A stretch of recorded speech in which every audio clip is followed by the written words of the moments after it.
Media సోదరులకు పత్రికా విలేకరులకు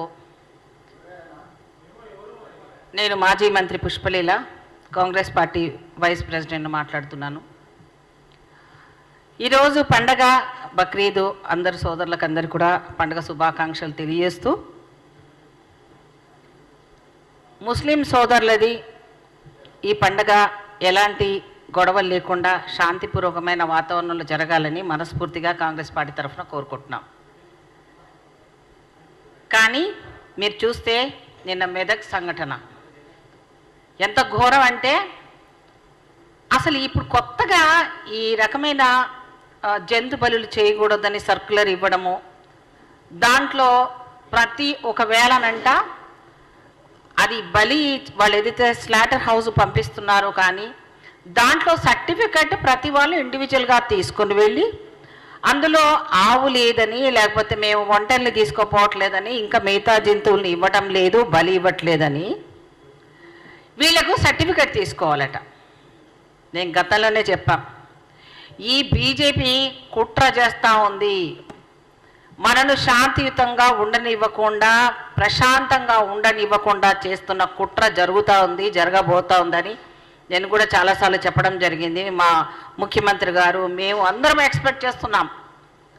ఇప్పుడు చూస్తే మెదక్లో పెద్ద జరగడము, గొడవ జరగడం, దాని మీద ఇష్యూ అవ్వడము, 2-3 మీద హత్యాకాండ జరగడం, ప్రజలకు అసలు ఎక్కడ పండగ అంటే స్వేచ్ఛాయుతమైన భారతదేశంలో ఎప్పుడు కూడా ఇలాంటివన్నీ జరగకుండా చక్కగా హైదరాబాదే కాదు, ఈ సెక్యులర్ దేశంలో అందరికీ ఎవరి పండుగలు వాళ్ళు చేసుకునేది ఉంది, వాళ్ళ ఆచారాలు వాళ్ళ మతపరంగా. కానీ వీళ్ళు ముస్లిం సోదరుల ఓటు కావాలి కానీ బీజేపీ పార్టీకి, కానీ వాళ్ళు చేసుకునే మతపరమైన లెవెల్లో వాళ్ళకు అభ్యంతరాలు, వాళ్ళ భోజనం విషయంలో అభ్యంతరాలు, వాళ్ళు ఇది తినకూడదు అది తినకూడదు అని నిర్దేశించడం అనేది ఎక్కడన్నా జరుగుతుందా? సో ఒక పక్కన దీని మీద రాజాసింగ్ లాంటి వాళ్ళు మాట్లాడము, రఘునందన్ లాంటి వాళ్ళు మాట్లాడము, ఇది బీజేపీ వాళ్ళు చేస్తున్న కుట్ర అని తెలిసినా కూడా మనం కామ్గా ఉండడం అనేది ఎంతవరకు సమంజసం? ఈ దానికంతా కూడా బాధ్యత వహించవలసింది బీజేపీ పార్టీ, మరి ఇక్కడ ఉన్న బీజేపీ అధ్యక్షులు, అలాగే అక్కడి నుంచి ఇక్కడ వరకు చూసిన ఈ భారతదేశం మొత్తంలో ఏది కూడా అశాంతికి కారణమైనారంటే అది కేవలం బీజేపీ పార్టీ చేసిన కుట్రే. వీళ్ళు డెవలప్మెంట్ గురించి మాట్లాడరు, అభివృద్ధి గురించి కూడా మాట్లాడరు. చావు తప్పి కన్ను లొట్టబోయినట్టు మొన్న మోడీ పరిస్థితి చూశారు, ఎలా గెలిచారు. ఆఖరికి రండి బాబు నాకు ప్రధానమంత్రి చేయండి అని మరి కాళ్ళు మొక్కి అధికారంలో కూర్చున్నాడు. ఇంతకన్నా అవమానమే ఇంకా ఏం లేదు. నేనేమంటున్నానంటే ఇదొక సబ్జెక్ట్ అయితే, మనకు సంబంధించినంత వరకు కాంగ్రెస్ పార్టీ ఆధ్వర్యంలో యావత్ భారతదేశంలో మేమందరం కూడా ఢిల్లీ లెవెల్లో ఒక ధర్నా జరిగింది బ్రదర్, మీ అందరు కూడా తెలుసు. అది ఈవీఎంలను బ్యాన్ చేయండి, మీకు దమ్ముంటే ఈవీఎంని బ్యాన్ చేయండి అంటే, కొంతమంది మీరు గెలిచిన దగ్గర ఈవీఎంలతోనే గెలిచారు కదా, మరి అదెందుకు అప్పుడెందుకు అనలేదు అన్నారు. ఓకే, ఈవీఎంలు పెట్టుకుందాం, కానీ దాంట్లో వీవీప్యాట్స్ ఏవైతే ఇస్తారో అవి మాకు లెక్కించుకొనడానికి ప్రతి పౌరుడికి హక్కు, అది కానీ ఇది కుదరదు అన్నారు.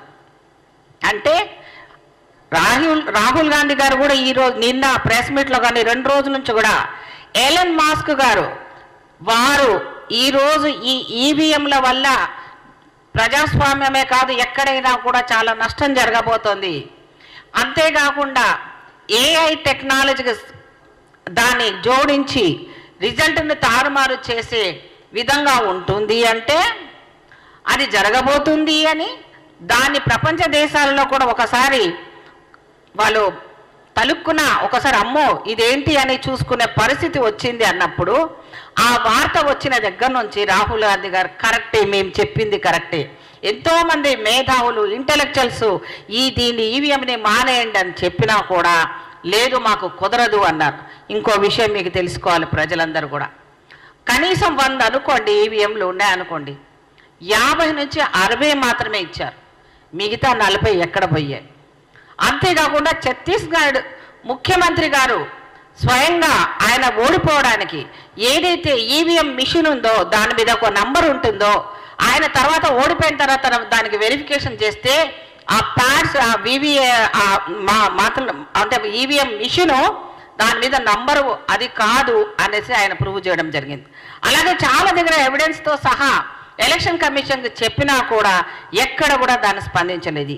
కానీ దాని మీద ఈరోజు ఎలక్షన్ కమిషన్ నిన్న స్పందించి ఏమంటదంటే, భారతదేశంలో ఉన్న టెక్నాలజీ దేని కూడా మేము ఈవీఎం ప్యాన్లను ట్యాంపరింగ్ చేయడం కానివ్వండి, దాన్ని మిస్ చేయడం కానీ కుదరదు అని చెప్తున్నాడు. మేము సైంటిఫికల్గా మాకు దమ్ము ఉంటే వాళ్ళని ఎలక్షన్ కమిషన్ ముందు గతంలో కూడా కేరళలో కర్ణాటకలోనూ మేము చూపించాము. అది మళ్ళీ ఒకసారి వీళ్ళు దొంగ ఈవీఎంలతో ఎలా మానిటరింగ్ చేసుకొని గెలిచారో చూపిస్తాము, ప్రజలకు చెప్పే ప్రయత్నం తప్పకుండా చేస్తాం. దానికి సమాధానం చెప్పమని చెప్తే అవన్నీ కూడా పట్టించుకోవద్దు అని చెప్పి మాట్లాడడం అనేది వీళ్ళు చేస్తున్న ఒక దొంగ పని. ఈ రకంగా మన ప్రజాస్వామ్యాన్ని వీళ్ళు ఈ రకంగా మట్టు పెడుతుంటే, ఒక పక్కనేమో శాంతి భద్రతలు కరువైపోయినాయని ఇక్కడ ఆ రాష్ట్రంలో ఎప్పుడైతే అధికారంలో కాంగ్రెస్ పార్టీ వచ్చిందో అప్పటి నుంచి శాంతి భద్రతలు కరువైనాయని ఒక పక్కన బీఆర్ఎస్ వాళ్ళు, ఇంకో పక్కన బీజేపీ వాళ్ళు. ఏం బాధ అయ్యా మీకు?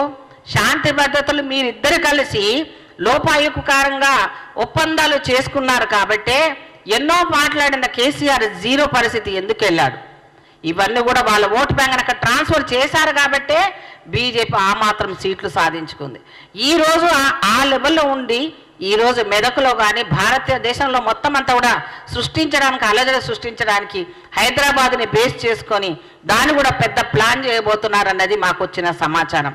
దయచేసి ప్రజలు అప్రమత్తంగా ఉండాలి.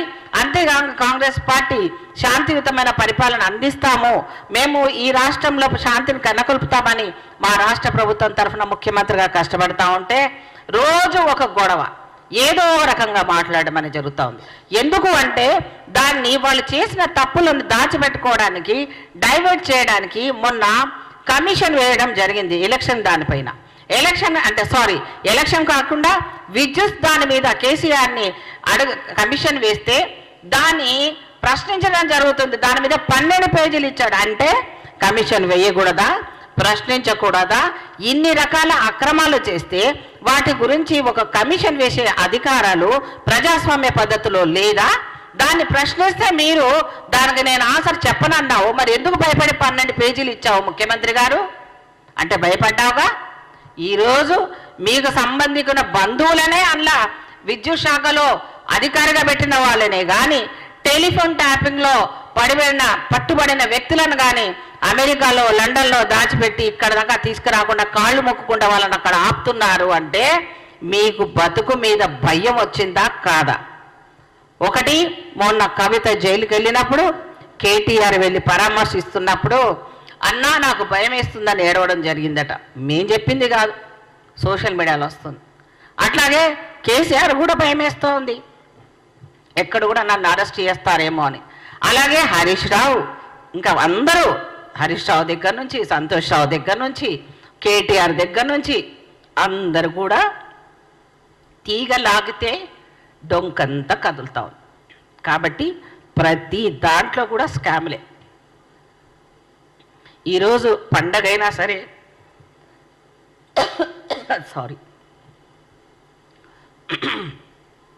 ప్రజలను అప్రమత్తం చేయడం కోసమని పార్టీ తరఫున నా వంతు బాధ్యతగా మిమ్మల్ని అందరినీ ఇబ్బంది పెట్టి ప్రెస్ మీట్ పెట్టినా మీరు వచ్చినందుకు ధన్యవాదాలు తెలియజేసుకుంటూ, మీరు కూడా మీడియా తరఫున ప్రజలకి ఈ న్యూస్ను పంపించి ఈ పండుగలని సామరస్యపూర్వకంగా నిర్వహించడానికి మీరందరూ కూడా సపోర్ట్ చేయాలి. మనమంతా కూడా ప్రభుత్వ పరంగా ప్రభుత్వానికి సహకరించాలని కోరుకుంటూ మీ అందరి దగ్గర సెలవు తీసుకుంటున్నాను. Thank you so much. అనురాగానికి అమ్మ ఆదర్శం, ఆరోగ్యానికి Sri Sai homeo sports and clinic. అనుభవం, అర్హత, అంకిత భావం కల డాక్టర్లచే చికిత్స. అన్ని రకాల ఆరోగ్య సమస్యలకు నమ్మకమైన ఎంపిక Shri Sai homeo sports and clinic.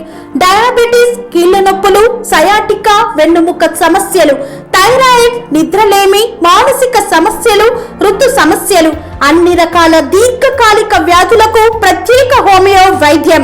అందరికీ అందుబాటులో అంతర్జాతీయ హోమియో వైద్యం Sri Sai homeo stores and clinic. మీ ఆరోగ్య సమస్య ఏదైనా ఇప్పుడు పరిష్కారం సాధ్యం. సైడ్ ఎఫెక్ట్ లేని వైద్యంతో సంపూర్ణ ఆరోగ్యం కొరకు సంప్రదించండి Sri Sai homeo clinic and stores, Bhavani Nagar, Ambedkar Nagar road, old Alwal, Secunderabad. సంప్రదించాల్సిన ఫోన్ నంబర్స్ 9000751751 మరియు 9000422525.